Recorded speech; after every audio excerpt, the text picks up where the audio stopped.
Welcome everybody to the McIver Report. I'm Ric McIver. My guest today is Arthur Olson. Arthur practices law with Compass Tax Law in Calgary. He specializes in death, taxes, and business. Arthur, welcome. Thank you, Rick. So tell us a little bit about yourself. Well, I grew up in Calgary, but went away to Ottawa for a few years where I worked with the Department of Finance in the area of tax, and then decided it was time to come back home out west. Graduated with a law degree in Saskatchewan before coming to practice here in Calgary, and with a stint up in Sundre for a while. Now I run my own practice in Calgary. So Victoria, Ottawa, Saskatchewan, Sundre, Calgary. Yep. So what out of those places, what was your favorite, if you have one? Oh, I think I like being here. My kids have a nice set of grandparents, and we have Sunday dinners where we can get together, and it's one big family. Nice. Nice. So what brought you to be a tax law guy? I mean, listen, I think it's important work. Don't misunderstand me. But for a lot of people watching today, law and tax is two of the most boring things that they could think of. How'd you get there? Well, I got there, it started when I was in school, and I realized that, yeah, tax was the boring thing. But you know what? Tax was also the important thing. Nobody could move without it. You could have the best idea in the world, and if you didn't think about what the taxes were, it wasn't any good. That can make a good idea into a bad idea in a hell of a hurry. Yeah. Yeah, no, people have a love-hate relationship with taxes, let's face it, right? Nobody likes to pay taxes, but they do like roads without potholes, and they do like schools and hospitals and police and fire and social services.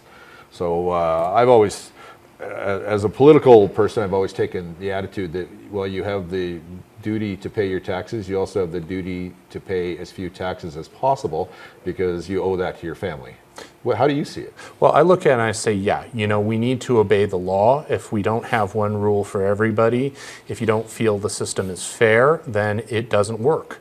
But there comes a point where, if the rules get so rigged in favor of one group or another, that it becomes hard for people to say, you know what, we're all playing by the same rule anymore. So in Canada or in Alberta, I'll let you kind of call the tune on that. Is that true? Is the system rigged one way or another, or do you think it's mostly fair? No, I think right now there is always room for improvement. No one would say that our tax system doesn't have areas that need a lot of work, but the concern I have is we've seen the last little bit the feeling that we can tweak things a little bit too far without thinking about what it does. We have a country that is amazingly diverse. Different people need to cut different deals based on their life, and up until now we've had a tax system that has tried, imperfectly at times, to try and recognize that different people want to do different things. So Arthur, tell me, you were once at the Federal Department of Finance, if you want, on the man's side, the government side, and now you're on the private sector side. How has your attitude changed? Did any or all of your beliefs change about what's right and wrong or what's important from the time you were with the government to the time now you're with the private sector? Well, I guess it allowed me to get sort of a fuller picture. When you're on there, when you're the one having taxpayers phone you, you realize that it's kind of tough. And you realize, one of the things I can say that a lot of people don't understand is that you're a public servant. You don't really get to say what you think. You have a boss called the minister, and when the minister wants to do something, even when that minister is wrong, you still have to carry the can for that minister. And, I look at my colleagues who are still on the job. They're doing really hard work right now, being given difficult instructions and trying to do the best they can. That being said, I look at some of the ministers and I shake my head and go, why are you here? Well, as a former minister in a few places in the provincial government, I certainly appreciate what you said, and I would agree with you in the minister-staff relationship. It's an interesting where the minister is the boss, but the ministers, if they're smart, remembers that the staff are the experts. And in my opinion, if the staff are smart, they remember that the minister has a bigger boss, the people of Alberta or the people of Canada, and if they're actually listening to them, then the expert staffer needs to actually pay attention to the minister too. So it makes for an interesting dynamic, in my opinion. Yeah, and that's the thing, and that's where I think it would be better if we had more people in the private sector go spend some time in government to help bring that perspective and give people in the public sector an opportunity to go see the other side of the table. I think sometimes it becomes a little too much us versus them, not because there's a conflict, but because people haven't had that experience. I couldn't agree more, and I think people with government need to spend time in the private sector as well, because I can tell you, having been elected for a few years, I see a lot of examples where people on the government side have either forgotten or just don't have any appreciation for just how hard it is for people to make a living that are out there in the real world. How much of that do you see in your practice? I appreciate you're a tax law guy, but part of business is businesses doing well and expanding and borrowing and growing, but the other half is businesses going out of business and bankruptcies and restructuring and all that kind of stuff. So what's the climate like that you've seen? Yeah, I mean, definitely the last 3 years have been really tough. Since the fall in the price of oil, we've done a lot of restructuring work, a lot of fire sales, a lot of people having to rethink long-held plans. But, you know, in the last few months, I've started to see people who've been hanging on, they're coming back, and that spirit of another, you know, as they say in farming, another season's promise. They're out there plowing new projects in, and they're gearing up. And that's really what's exciting about my job, is to sit across from people who have all the energy in the world. They've been knocked down time and time again, and they keep getting back up. Well, I think it's a great thing about Alberta. We have a cyclical economy, largely because of the world commodity prices. But every time there's a downturn, when people get laid off, it spurs the next round of entrepreneurialism, where you got 4 or 5 people out of work, sitting around having a coffee or whatever their drink of choice is, and they say, you know, rather than waiting for the new job to start, let's do something ourselves. Have you seen a lot of that? Oh yeah, definitely. That's really been the last 2 years going solid of what can we do now? Because, you know, otherwise we're just going to have to sit at home. You know, they've had to pivot. They have families every day, so they may not have been able to move quite as fast as they would like, but they're still dreaming. Well, and isn't that a good thing? Because without those dreams, I think most of what's happened in Alberta over the last 30, 40, 35, 36 years that I've lived there, and across the rest of Alberta, wouldn't have happened if people hadn't have had those dreams, particularly when they were down. Yeah, and not only they wouldn't have had those dreams, but we wouldn't have been the beneficiaries of it. I think about, you know, I go get my coffee, where I get things in the morning. Most of them are small business, people who looked at something and said, I can do better. You know, and we're going to talk more about that. Ric McIver here, the McIver Report with Arthur Olson, and we're going to be back to continue this conversation in just a few minutes.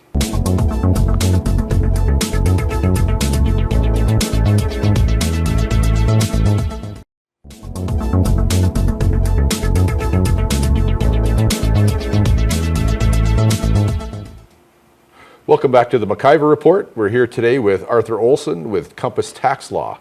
We were talking a little bit about Arthur's background in the first segment, but now I want to talk about some of the things that the federal government is talking about these days with changes in tax law. What can you tell us about that? So we saw on Tuesday, July 18th, probably the biggest tax policy announcement we've seen in my time practicing. What we thought was going to be a minor package of announcements or changing taxing private companies turned out to be a wholesale rewrite. Provisions that have been there for 20, 30 years have been cast aside, and originally this was presented as we're closing loopholes, it's only rich people, but the more we dug into this, the more we realized this was going to affect entrepreneurs, farmers, and professionals across Canada. I understand that Bill Morneau, as he crosses Canada, talking about this thing, is getting a rough ride almost everywhere he goes. Why do you think that's happening? Well, I think one of the things it's one of those things when you look at an owner-manager, they both work in the business and they own the business. So if you look at them just as a worker, it might look that they're doing something that's a little bit different than your average worker. But that's because they're also an owner and they have other responsibilities. And I think Minister Morneau focused too much on the worker side of these entrepreneurs and didn't think about the owner side, and people are quite rightly mad. They put a lot of their time into these businesses. And you know what, that might be part of his history. What's it, Chappelle Morneau, is that his business? Morneau Chappelle, yep. Morneau Chappelle, sorry, we're getting that backwards for those watching. But it's a pretty big, successful business, right? That's right. TSX listed, billion-dollar company. Yeah, so maybe Mr. Morneau should have spent a little bit more time in a smaller business. I can tell you, I had a few smaller businesses when I was, before I was elected and doing things, and I can tell you, in not every case, but in some cases, I essentially bought myself a job. Rather than going to work for some other company, it was like, okay, this is a skill that I have, this is some ideas that I can sell, I'm going to go do it. I borrow money against the mortgage on the house. Take risk with the future of my wife, myself, my family, my kids, and try to make a living. I don't think Mr. Morneau has ever really found himself in that position. Not that I know of. So, what are those people telling you? The business people that come into your office? Well, the last 2 months has been a stream of talking to a very group of angry people. If we're looking at, they've put their heart, their soul, their money, and their families into these businesses, and now they're being called tax cheats. Now they're being told that they're taking unfair advantage of the system. Boy, that's got to hurt. I mean, when somebody starts a business and they go home to their husband and wife and say, well, I can get this business going, but the house that we scraped all of our money together for 10 years to put a down payment on, I want to let the bank put their hands on that down payment and risk losing it so I can make this business going. Yeah. So that's kind of got to hurt their feelings when they hear the federal finance minister saying, you who have created jobs, created opportunity, put everything you've made in your life at risk, suddenly get called a cheater. Yeah, and not only that, they're taking even bigger risks. These businesses are their retirement plans. This is their hope, their dream, and they're often driven by the desire to do better. And now they're being told that effort isn't appreciated. Honestly, in my opinion, from what I've seen in this conversation, characterizing corporations as the big bad corporations is fairly offensive. Because not every it's very few corporations that are actually Google or General Motors or Sobeys grocery store. And just for the record, those are all good corporations. I'm not knocking them. But I am saying, to listen to Mr. Morneau, every corporation in Canada is of that size, that stature, when I think you and I know your average corporation is a family business, what is euphemistically called a mom and pop.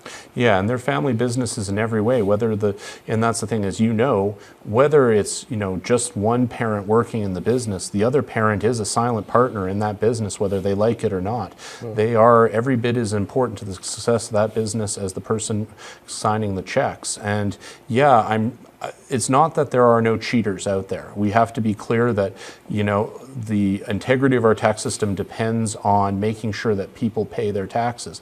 But you don't use a nuclear bomb to kill a fly. Well, isn't that so? And as much as you talked about, one partner or a relationship working in the business and the other one doing all the other stuff while the one person's in the business, what about the single adult homes? Boy, oh boy, there's a lot of pressure on the business then. In those cases, everything, their past, their present, and their future are all tied up in that business. And I don't hear that so far reflected in Mr. Morneau's remarks. No, and that's the thing is that it's been a lot of Mr. Morneau has said, well, we didn't mean to hit these people, but the problem is there's one income tax act. There's one income tax act, and they're talking about rules which they might have intended to go after a few cheats. And to be clear, I do think there are probably a few people bending the rules, but when you write rules that hit everybody hard, you are taking them down with you to save yourself a few headaches. So what's your sense? Is Mr. Morneau listening? Is he showing any sign that he's going to bend, that he's going to consider what he's heard to change the rules, or is it too early to say? Up until about the last few days, they'd been pretty inflexible about it. Prime Minister Trudeau said, I will not apologize. They'd use very hard language. And then just last night, after a lot of anger, I think Mr. Morneau started to have that road to Damascus moment. I think there's some sense that it's time to maybe start having another look at these proposals in a serious way. Well, listen, they're both duly elected and all that stuff. But when I imagine Mr. Morneau and Mr. Trudeau sitting around a table, both wealthy from before the day they were born, and there's nothing wrong with being wealthy. I would like to be wealthy. I'm sure lots of people watching would like to be wealthy, and I hope you're all successful at becoming wealthy. But the fact is, not everybody can do it. And when we come back, after this next break, we can talk about the difference between what those people think and what ordinary families and business people think. Folks, we're here with Arthur Olson with Compass Tax Law, and we will be right back. Thank you.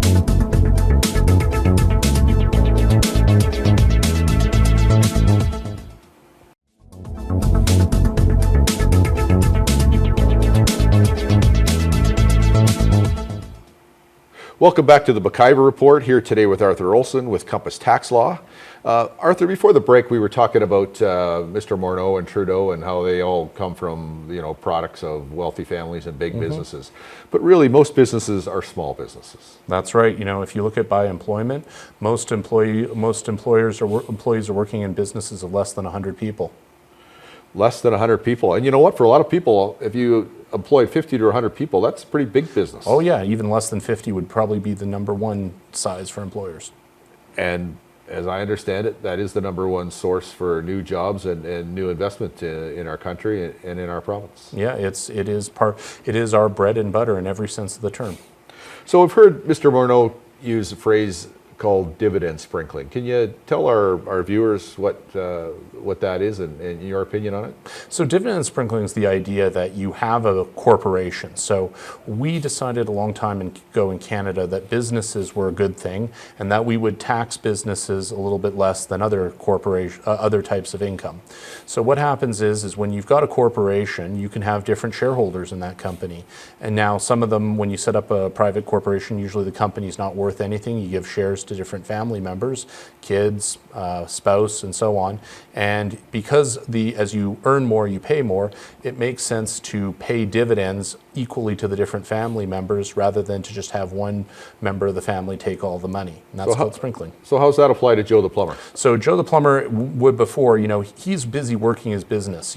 His silent partner is his wife, Mary, who's been out there helping him every day by looking after the kids, looking after the home. And, what we would do is recognize her contribution by paying her dividends, saying, you know what, you maybe not put money, but you're as much a part of my success as anything else in this business. Well, I think Mary might take issue with you about she hasn't put money in, particularly if her and Joe put their house up. Yeah. That's their joint investment. So, which is it seems inconsistent to me, because on one hand, the Federal Tax Act encourages us to put money away for investment in our RSPs and gives us a tax break encouraging us to do that. And yet in the next breath for a small business, that they're saying, well, if you're going to actually benefit from your investment, then that all of a sudden you're a tax cheat and you're sprinkling your income, and that's bad. So can you reconcile that? Because I can't. It's one of those things of we have to decide whether we think that small businesses are legitimate investments. I think the problem is everybody, once again, it's one of those things, they started out with the good idea, which was, some people might have done used RRSPs as a tax dodge, and then they moved on to saying, well, anybody who puts money in a small business is trying to dodge taxes in a bad way.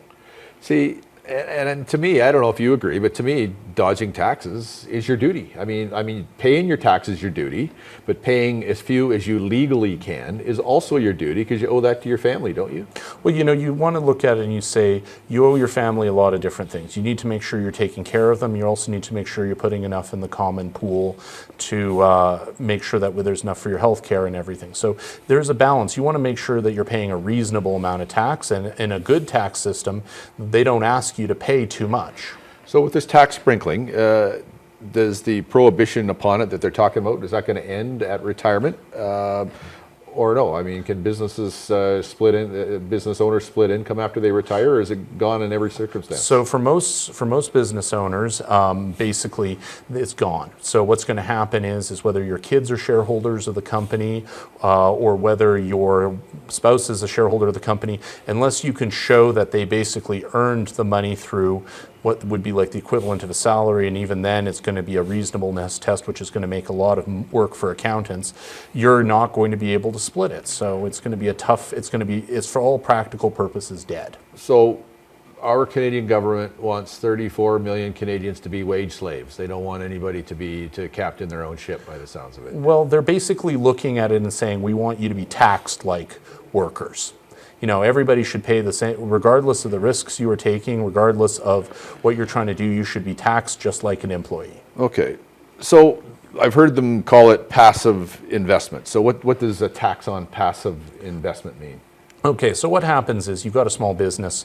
They may not be, it's their retirement savings. You know, you may not, as you know, when you're out, there's always needing for money for downtimes. There may be needing money to cover wages. There may be needing money to grow the business, because when you're starting small, you have to keep your money in there. Or maybe it's the money that you finally cashed out your business on the sale. So the idea is there used to be, they're now saying that is an illegitimate tactic, that basically you should be paying because you chose to incorporate, you got a little bit lower tax to begin with. We're going to not only make it up, we're going to more than make it up and have you taxed in some cases more than if you would run the business without a corporation. See, and one of the reasons, as I understand it, for incorporating is so that you can protect yourself from some of the liability. If your business goes south or somebody sues you, they can take your business, but they can't take your home and all your personal belongings. Is that gone, or does that still exist under the new rules? No. The liability protection still goes there, but for many of my clients, particularly those with under 10 employees, the liability protection really wasn't there as much. So professionals were, even though they never had liability protections, they could incorporate their business, but when they shut up shop, they were still liable for every bill that needed to be paid. Most banks will demand personal guarantees from you to say that we don't care if you use a corporation. If you walk away, we're still coming after you and your house. Yeah, and once the bank gets their claws on your personal assets, they don't really like to let them go very easily because they're good at their job. Yeah. So, all right, well, that actually makes it a lot less attractive to be a small business, does it not? Yeah, I mean, this is the problem. I mean, why risk your house when you could just go have a 9-to-5 job, have a pension? You know, somebody else is paying your CPP, somebody else is paying your vacation, your health benefits. Nobody's asking you to put your family and your family's money on the line. There's clients of mine who said, well, why would I start a business? And the answer is, for some of them, it may not be worth it anymore.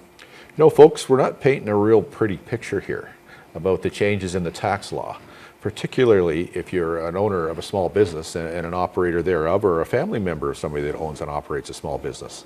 And we're fortunate to be here today with an expert in the field, Arthur Olson with Compass Tax Law. And we will continue this topic because there's so many more areas to cover. And we will do that very shortly, right after we take a break. And we'll see you soon then at the return of the McIver Report. Thanks for being with us today.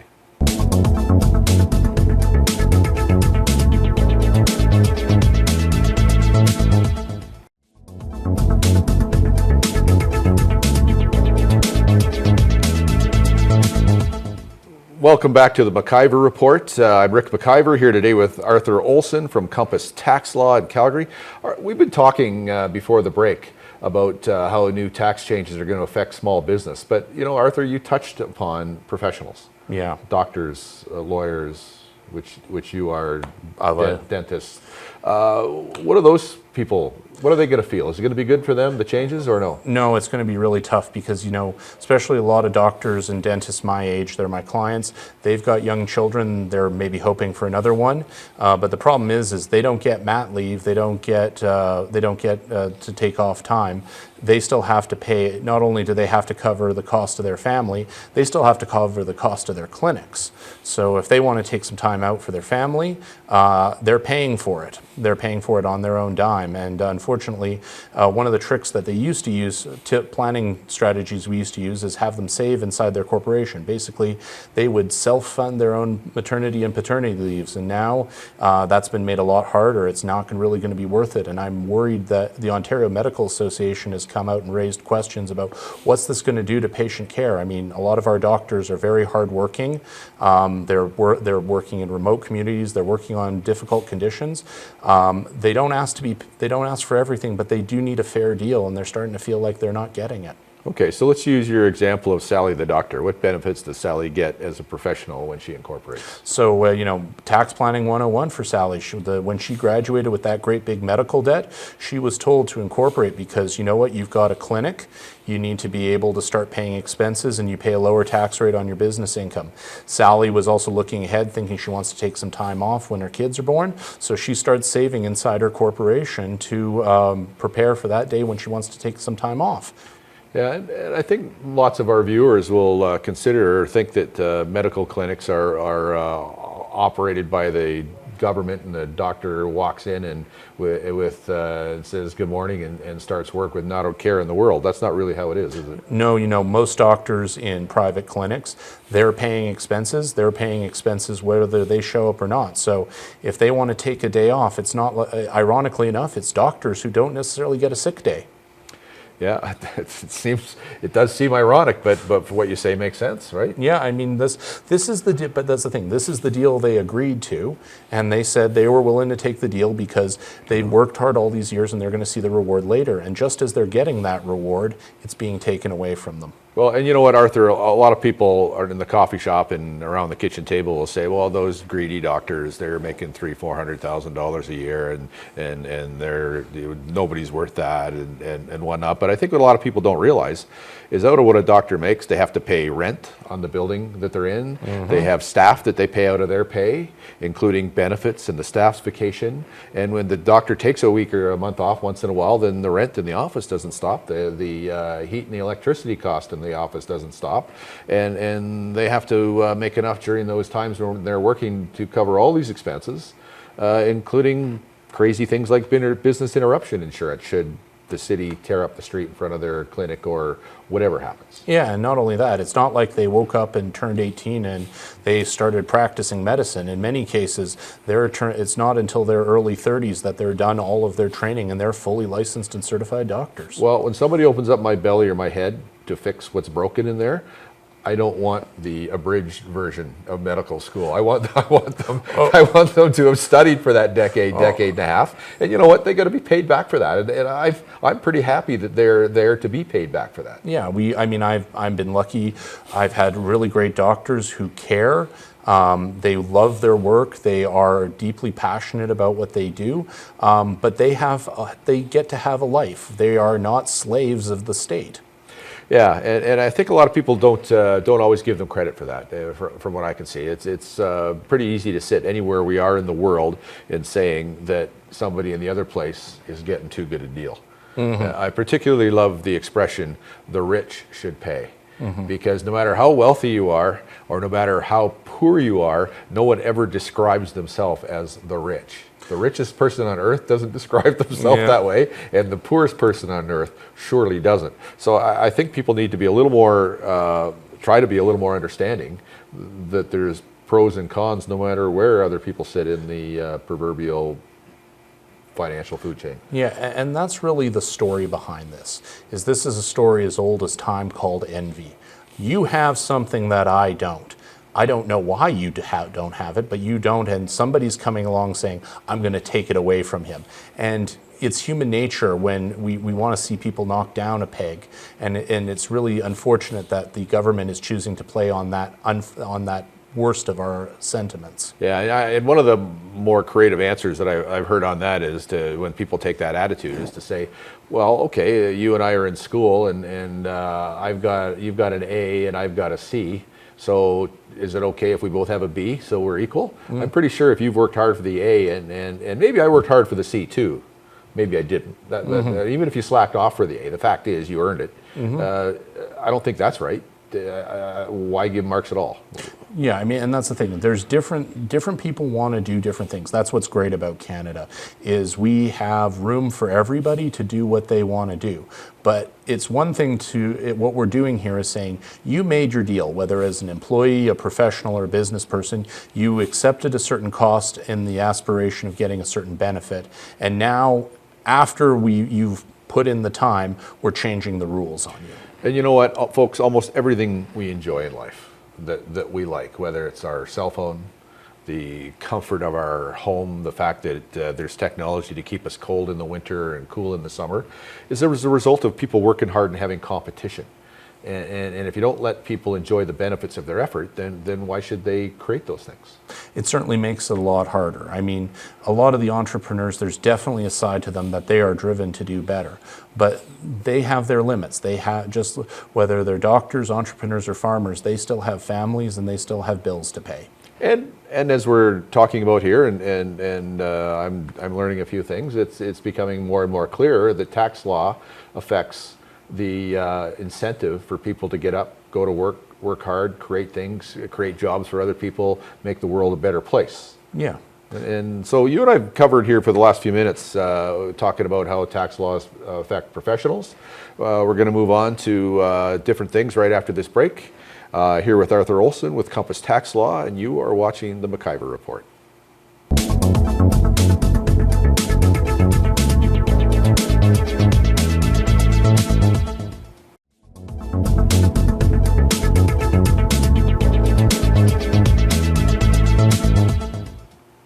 Welcome back to the McIver Report. We're pleased today to be with Arthur Olson from Compass Tax Law in Calgary. We've been talking about how new tax regulations being contemplated are going to affect small business, professionals, and let's talk about another group that we should all care about, because if you're like me, you're addicted to 3 meals a day. Mm-hmm. Let's talk about farmers and farms and how the new tax regulations are going to affect them. Yeah, and particularly farmers here in Alberta and central Alberta. We've seen the price of farmland go up so many dollars per acre, almost an extraordinary number since 2010.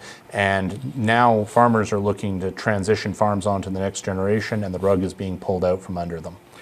And that's just got to kill these farm families. It's no wonder they're angry. I mean, it was hard enough before these changes to get it so that if you're barely making a living on a farm and you can't make a living anymore on 40 acres of land like you once could, you pretty much, in many cases, if you're growing crops, you need, 5,000-10,000 acres of land. Mm-hmm. That's a pretty big pill to swallow when you're trying to pass it on to the next generation, have a retirement for the retiring farm family. And how will these changes affect the ability for farm families to do all of that? So there's a few different things. First of all, it's going to reduce the number of options we have. So if you had a farm that doesn't need to buy any more land and you've got one child, and they're going to take over the family farm, congratulations, you're okay.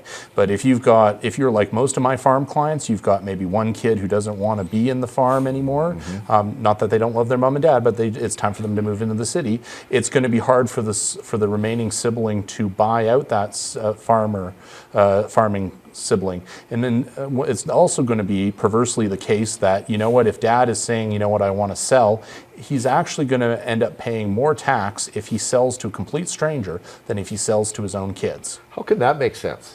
It's the way they've designed the rules. They did, they were trying to hit somebody that was doing something fairly complicated and fairly sophisticated, and probably not a good idea for the integrity of the tax system. But in their attempts to cast a broad net, they caught those people who have large assets, and that's farmers.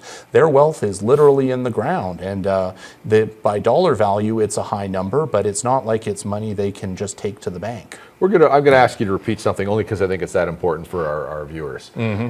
Under the new rules, it will cost more tax for a farm family to sell to their own children. They will pay more tax than if they sell to a complete stranger. That's right. Wow. You know what? Sorry, Mr. Morneau and Mr. Trudeau, you may not be watching, but if you are, stop. You know what? If you like to eat 3 meals a day, as I think we all do, then you better stop and think and care a little bit more about farmers and farm families, because that is wrong. Yeah, and I mean, we depend on it. These are communities that are not only providing us 3 meals a day, they're keeping the land healthy. Canadians like their natural environment, and the farmers are some of the biggest stewards of large tracts of our land. So, what will this make it impossible for multi-generational farms or the family farm to continue, or what is there a strategy? You're the tax lawyer. What are you telling people? How are they going to, if this happens, how are they going to protect themselves and keep the farm in their family, assuming they've got kids that want to carry on? You know, it's going to get harder. The way I like to say it, it's sort of like the Titanic hitting an iceberg. Tomorrow, as long as dad is healthy, he can continue to farm. Things are going to be okay, not as good as they were. But over time, if they have a family that has anything other than the simplest of situations, they're going to find that it's going to be harder, and maybe they're going to have to rethink their plans about whether it's reasonable to hand on the farm to the next generation. Well, and you know what the other thing is too, when mom and dad work on the farm, let's face it, women do probably as much work today on farms as men do, and even when they, quote, didn't, they were doing other work just as hard. Yeah. So you've got a couple of adults running a farm. What are they to do if they can't sell it to their kids, and what are they to do if they get sick? Like, what are the changes that these tax laws are going to make to them in real life, in real time, if indeed the government passes them into law? Well, it's really going to have to mean they're going to look at their business plan, because they're going to have to look at maybe bringing on other people. They may have to decide, you know what, maybe we're going to scale down the farm. Let's sell a quarter section so that it's something we can manage a little bit easier, because you know what, we've only got one kid who wants to run the farm, and it's going to cost us too much in tax, and we want to leave something for our other child. So it's going to mean a lot of tough choices, where what they can do right now is make their voice heard. The last few days I mentioned Minister Morneau has started to see a little bit of the light. I want to hear them scream loud and hard, and hopefully and that is what they need to be doing right even at this when they're in the middle of harvest. Well, Arthur, tell me if I'm wrong, but from what you described this is how I see it. If a farm family has to sell off a piece of the farm every time they pass it on to their kids, and the way the economy has gone and the trend has gone that farms need to be bigger instead of smaller in order to support a family, this truly is the path along the way to the death of the family farm, because you can only sell so many quarters or so many sections before there's not enough left over to support a family. Yeah, it's gonna cause a lot of family farms to have to look long and hard and say, what is it, what's fair now? I mean, do we want to, do we just give it all to one child because we want to keep the farm together? I mean, that's a horrible choice to make parents choose. And you know what? Government shouldn't make family decisions for them. They should leave families free to make their own decisions. That's what I think. Yeah. All right, so I can't help but think about this, and really, so the farms, in my view, sounds like they're kind of in the same pickle as the small businesses. Oh yeah, very much so. And so just to be clear, folks, we're not talking about just General Motors. We're not talking about just Google or Microsoft. We're not talking about the major retail chains or major manufacturers. We are talking about family businesses, probably operated by a family, probably started by a family, probably hoping to get 1 or 2 retirements for the family out. Nothing more than that. I'm so offended that our Prime Minister and the Finance Minister are considering these people cheats. We've been here on the McIver Report with Arthur Olson. We got a little bit more to talk to, and I can't wait to get to that right after this short break. Thanks for being with us.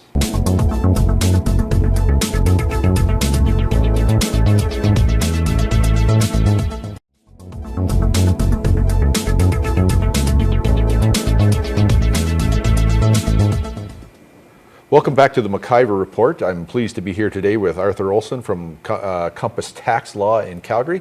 We've been talking about the proposed tax changes by the Canadian government and how it affects small businesses, professionals, farms, and farmers.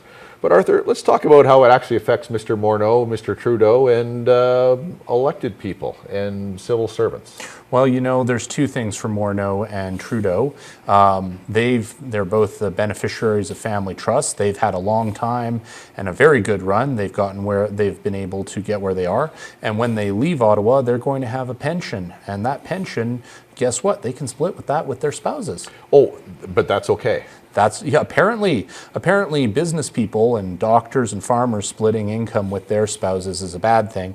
But if you happen to be fortunate enough to work for a government or a business that has a pension plan, that retirement saving, which is what private businesses are using their companies for, no, that's a bad thing. Okay, so let me get this straight in layman's terms, because you know more about this than I do.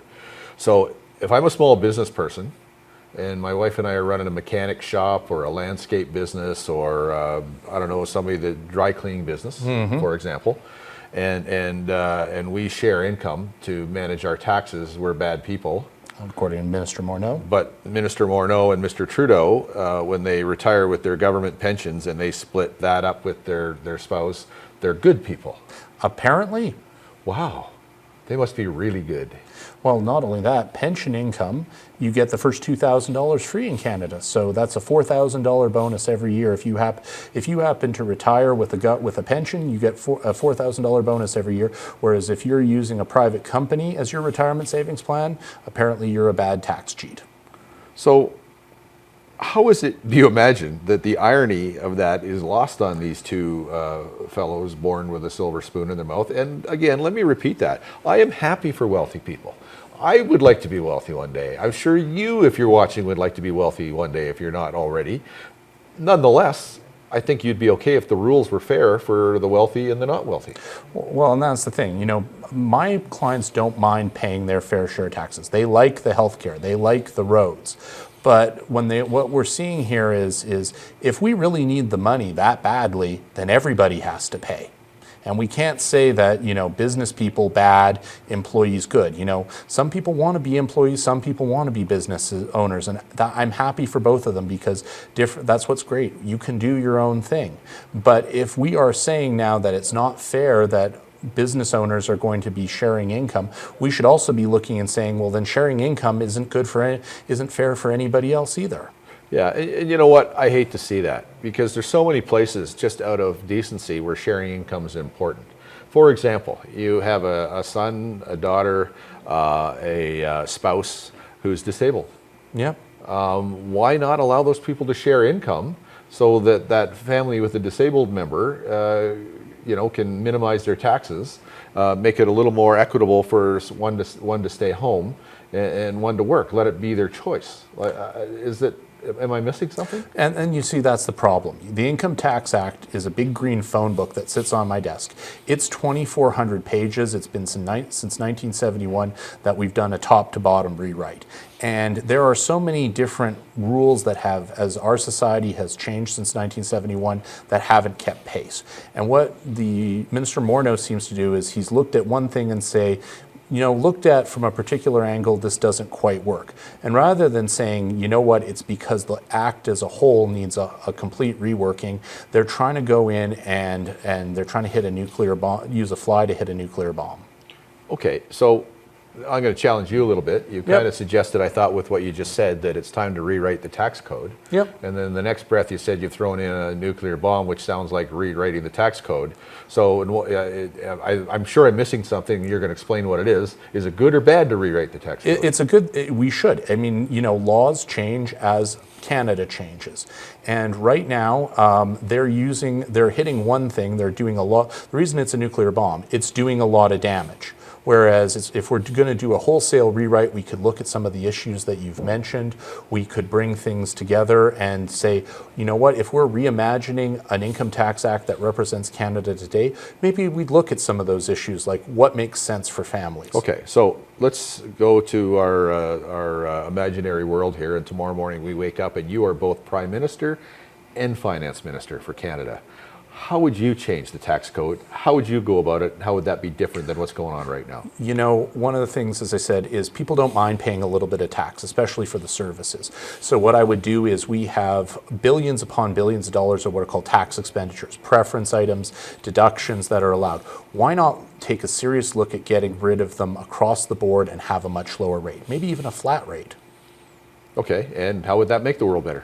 Well, because, you know, if we're asking everybody to pitch in a little bit, you know, you pitch in a little bit, I pitch in a little bit, everybody's there, then many hands make light work. It doesn't fall all on one group of people.